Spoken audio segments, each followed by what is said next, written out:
शुभ सकाळ पिलामाने आज आम स्टैंडर्ड 2 साहित्य पिला भाषा पिलांक भाषा और साहित्य पिलांक भाषा और साहित्य पाठ 4 आज आम पढ़ा केते पढ़िया पाठ 4।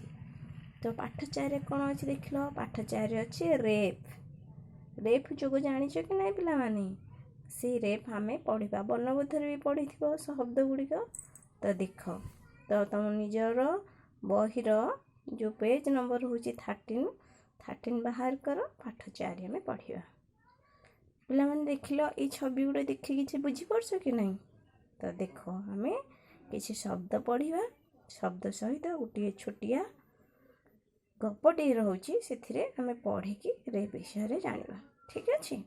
देख समस्ते एक सांगे पढ़ पाठ 4 रेफ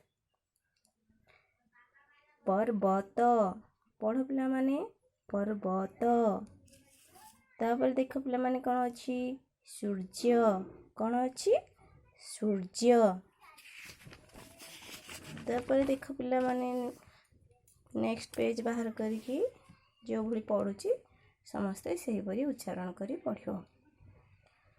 कर्म चर्म खर्ब पूर्व दर्पण अर्पण अर्जन गर्जन आशीर्वाद कारुकार्य दूरदर्शन मार्गशीर।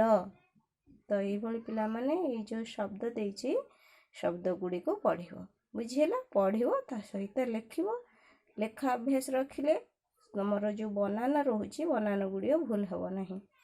तो तापर देख पिला माने तले किसी वाक्य दि जाइए से वाक्य गुड़ी पढ़िया। दर्पण रे निजर प्रतिबिंब देखा जाए कोणार्कर सूर्य मंदिर पृथ्वी विख्यात मार्गशीर मास गुरुवार दिन माण बसा जाए कर्म अनुसार फल मिली थाए सूर्य पूर्व दिगरे उदय हुए बुझेगा पिला माने यही भली तमे माने कौन करिवो यह को पढ़िवो ता सहित लिखिवो। तले देख किछि प्रश्न भी दि जाइछि तुम पाई काम एक रे देख देइछि रेफ लागिथिबो अक्षर तले गार दियो किछि शब्द दि जाइछि नहीं।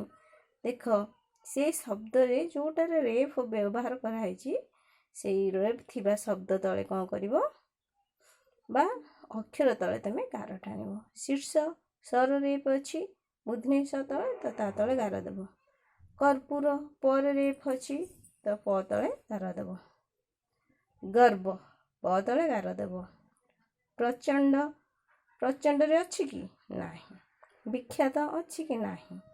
तो ये सब आ कौन करिवो तले गार देव नहीं। तापर देख 2 नंबर पढ़ और लिख एथि कौन करिवो ना जहाँ देइछि ताकू मुझे पढ़ुची से परी पढ़ियो आउ लिखिवो। आदर्श निर्वाचन थर्मोमीटर कर्मचारी वार्षिक परीक्षा। तो ये पढ़ियो। देख लो क्वेश्चन नंबर 3 कुह क सूर्य केउ दिगरे उदय हुए पिला माने जानिछ कि नहीं सूर्य केउ दिगरे उदय सूर्य पूर्व दिगरे उदय हुए। तो तुम्हें पूरा वाक्य कौन लिखिवो सूर्य पूर्व दिगरे उदय हुए कहाँ अनुजाई फल मिली थाए आसवे कि नहीं कर्म अनुसार फल मिली थाए सूर्य मंदिर। तापर देख ग केउ मासर केउ बार दिन तुम माँ घरे माण बसाती कौन लिखिव कहल ना मार्गशीर मास गुरुवार दिन आम माँ आम घरे माण बसाती बुझेगा कि नहीं ये तार प्रश्नर उत्तर लिख।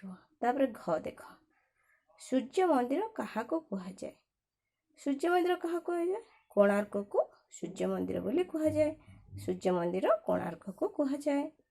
तुमर प्रतिबिंब तुम्हें क्यों देखी था तुमर आमर प्रतिबिंब आम दर्पण रे देखी था। तो यहीपरि यार जो प्रश्न रही प्रश्न उत्तर लिख। 4 नंबर देख खाली घर पूरण कर ये शब्द दि जाइए गोटे गोटे बाक्स ता भीतर दिखाई से बाक्स भितर कौन कर ଯେଉଁ ଶବ୍ଦଟା ଛାଡ଼ି ଦେଇଛି ସେ ଶବ୍ଦ ଗୁଡ଼ିକୁ ତୁମେ ଲେଖିବ। ଦେଖ ଲେଖା ହେଇଛି ପ୍ରଥମେ କୋଣା। କୋଣା ଲେଖା ହେଇଛି, ଗୋଟିଏ ଅକ୍ଷର ଛାଡ଼ି ଦେଇଛି, କ'ଣ ହେବ କହିଲ? କୋଣାର୍କ। ତ ତୁମେ ଲେଖିବ କୋଣାର୍କ। ତ ଏଠି କରେ ଦେଖି ଲେଖିବ କୋଣାର୍କ। ତାପରେ କ'ଣ ଦେଇଛି ଦେଖ, ମା ଡ୍ୟାସ ଶିର, କ'ଣ ହେବ କହିଲ? ହଁ, ମାର୍ଗଶିର। ତାପରେ ଦେଖ ଦୂର ଦ ଡ୍ୟାସ ନ, ତ କ'ଣ ହେବ କହିବ? ଦୂରଦର୍ଶନ। ଆଉ ଗୋଟେ ଲାଷ୍ଟରେ ଦେଖ କ'ଣ ଦେଇଛି, ଆଶୀର୍ ଡ୍ୟାସ ଦ, କ'ଣ ହେବ? ଆଶୀର୍ବାଦ।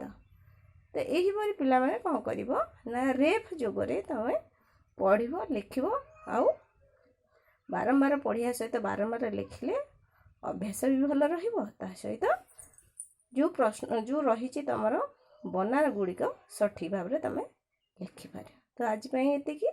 ପୁଣି ଅନ୍ୟ କ୍ଲାସ୍ରେ କ'ଣ କରିବା, ନୂଆ ପାଠ ନେଇ ଆସିବା। ତ ଆଜି ପାଇଁ ଏତିକି। ଧନ୍ୟବାଦ।